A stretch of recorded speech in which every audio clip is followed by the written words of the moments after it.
बिस्मिल्लाहिर्रहमानिर्रहीम, अस्सलाम वालेकुम, वेलकम टू माय चैनल। तो दोस्तों, आज हम बहुत ही मजेदार, बहुत ही स्पेशल नमकीन फ्राई गोश्त की रेसिपी बनाएंगे।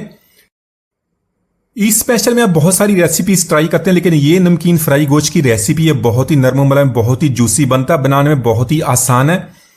अगर 2 से 3 किलो बनाएंगे तो 2 बंदे आसानी से खा लेंगे। बहुत ही मजेदार बनता है, बहुत जबरदस्त टेस्ट, बहुत ही कम मसालों के साथ इसको बनाएंगे। चलिए इसको बनाना शुरू करते हैं। तो रेसिपी को बनाने के लिए हमने थोड़ा सा यहां पर ऑयल का इस्तेमाल करना, साथ में यहां पर हम ऐड कर लेंगे फैट को यहां हमने लो फ्लेम पे इसी तरह कुक करना है। तो जब भी आप अक्सर फ्राई गोश्त बनाते हैं, नमकीन गोश्त बनाते हो, उसके अंदर ऑयल का इस्तेमाल करें तो बहुत ही भारीपन पड़ता है, लेकिन इस तरह बनाएंगे तो आपका जो गोश्त बनेगा, फ्राई आइटम जो बनेगा, जो भी इसके अंदर आप बीफ का बनाएं या मटन का बनाएं, बहुत ही हल्का बनेगा, भारीपन नहीं करेगा। और इस तरह इसका टेस्ट भी बहुत ही बढ़िया था। इसको अपने लो फ्लेम पे इसी तरह इसको कुक करते रहेंगे, इसको इसी तरह पिघलाएंगे ताकि इसका जो घी बन जाए। तो तकरीबन लो फ्लेम पे 3 से 4 मिनट तक इसी तरह इसको कुक करेंगे। तो जो बड़े फैट के जो पीसीस से देखें, काफी इसका साइज कम हो गया, तो काफी इसका जो घी बन गया। तो इसी के साथ इसके हम अंदर मटन ऐड कर लेंगे। मटन को ऐड करने के बाद इसको अच्छी तरह मिक्स करेंगे। मटन को हाई फ्लेम पे 3 से 4 मिनट तक फ्राई करेंगे। तो आप इस नमकीन फ्राई गोश्त की रेसिपी को बनाने के लिए बीफ या मटन दोनों में बना सकते हैं, हड्डी वाला, बोनलेस, दोनों के इसके में बहुत ही जबरदस्त टेस्ट बनता है। अगर आपके पास जो गोश्त है उसके अंदर फैट में नहीं है तो आप इस तरह अलग से इसमें फैट इस्तेमाल करें तो उससे भी बहुत ही जबरदस्त टेस्ट बनता है।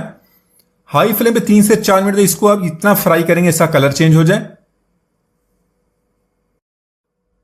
तो मटन को हाई फ्लेम पे इसी तरह फ्राई करते हुए इसमें 1 टीस्पून हमने नमक का इस्तेमाल करना। 1 टीस्पून से ज्यादा में ऐड नहीं करेंगे। नमक ऐड करने के बाद इसको इसी तरह अच्छी तरह मिक्स करेंगे।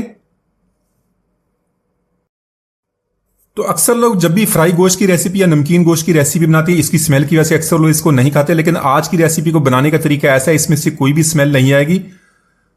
तो मटन को हमने फ्राई कर लिया। इसी के साथ 6 से 7 लहसुन की कलियां इसके अंदर ऐड कर लेंगे, एक छोटे साइज का प्याज। तो इन दोनों चीजों को ऐड करने के बाद इसको मटन के साथ मिक्स करेंगे। 2 से 3 मिनट मजीद इसी तरह इसको फ्राई कर लेंगे। तो गोश्त को यहां पर हमने फ्राई कर लिया है। इसको गलाने के लिए या तो आप प्रेशर कुकर का इस्तेमाल कर सकते हैं, अगर आपके पास टाइम कम है तो इसको 20 मिनट में तैयार हो जाएगा। प्रेशर कुकर के बगैर तकरीबन 50 से 60 मिनट तक लग जाएंगे, आपका गोश्त अच्छी तरह तैयार होगा। तो यहां पर इसको प्रेशर कुकर के बगैर बनाने के लिए इसके अंदर पानी ऐड कर लेंगे। फ्लेम को हाई करेंगे। तो हाई फ्लेम पे इसको इतना कुक करना है इसके अंदर उबाल आना शुरू हो जाए। तो जैसे इसके अंदर उबाल आना शुरू हो जाएगा, इसको हमने कवर कर देना। फ्लेम को लो कर देंगे, मीडियम टू लो फ्लेम पे इसको हमने इतना कुक करना गोश्त हमारा अच्छी तरह गल के तैयार हो जाए। तो अगर आप भी इस रेसिपी को प्रेशर कुकर के बगैर बनाएं तो 1 से 2 बार इसको चेक कर लें। अगर पानी की जरूरत पड़ी तो इसके अंदर पानी ऐड कर लें। तो यहां पर गोश्त को हमने गला लिया। इसके अंदर जो यखनी बनेगी, फ्लेम को हाई करेंगे। हाई फ्लेम पे इसको इसी तरह कुक करेंगे। तो जैसे जैसे इसको पकाते हैं, जो इसके अंदर यखनी बनेगी, जो इसका टेस्ट है, इसी के साथ मटन के साथ इस तरह से मिक्स होता रहेगा, इसी से इसका टेस्ट बनेगा। और जो इसके अंदर हमने चर्बी ऐड की थी, जो फैट ऐड की थी, सारी अच्छी तरह मिक्स हो गई है। तो जैसे जैसे इसको हाई फ्लेम पे पकाते रहेंगे, सारी इसकी चर्बी जो मिक्स हो गई अच्छी तरह, वो अपना घी छोड़ना शुरू कर देगी। साथ साथ इसी तरह चम्मच को हिलाते रहेंगे, सारे जो छोटे छोटे पीसेस चर्बी के रह गए उसको अच्छी तरह मिक्स करते रहेंगे। फ्लेम को यहां पर हाई रखेंगे। फ्लेम पर इसी तरह इसको पकाते रहेंगे। तो हाई फ्लेम पे मटन को इसी तरह कुक करते हुए देखें काफी जो यखनी कम हो गई है, और साथ साथ जो इसके अंदर चर्बी थी उसने भी अपना घी छोड़ना शुरू कर दिया है।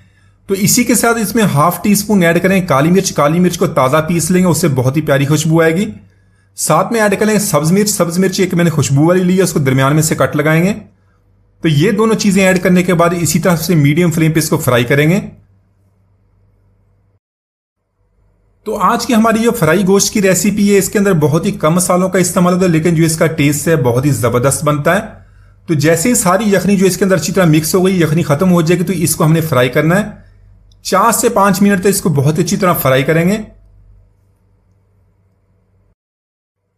तो गोश्त को फ्राई करते करते इसके अंदर काफी सारी जो चर्बी उसने अपना घी बनाया, तो आप इस घी को दाल बनाई या सब्जी उसके अंदर इस्तेमाल कर सकते हैं, या अगर आपने सीख कबाब बनाने कीमे के, उसके अंदर 2 से 3 चम्मच इसके डालेंगे तो बहुत ही नरम मुलायम और जूसी बनते हैं।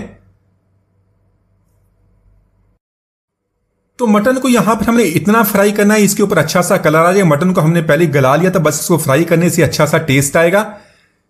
हाई फ्लेम पे इसी तरह फ्राई करते हैं, जितना आपने कलर करना उतना इसको फ्राई करें, लेकिन इसको ज्यादा ओवर कुक नहीं करेंगे।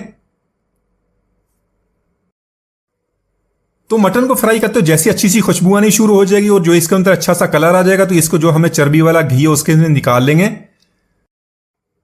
तो आप इस नमकीन फ्राई गोश्त की रेसिपी को इस तरह भी सर्व कर सकते हैं, या इसके ऊपर चाट मसाला ऐड करें, थोड़ा सा लेमन जूस ऐड करें, तो बहुत ही जबरदस्त टेस्ट बनेगा। इतना मजेदार बनता है। 2 से 3 किलो बनाएंगे, 2 बंदे आसानी से खा लेंगे। बनाना भी बहुत ही आसान है, एक दफा जरूर ट्राई कीजिएगा। तो माशाल्लाह हमारा बहुत ही मजेदार नमकीन फ्राई गोश्त हमने बहुत ही आसानी से बना लिया। उम्मीद है आज की रेसिपी आपको पसंद आई हो। मिलती है वीडियो, इजाजत दीजिए, अल्लाह हाफिज।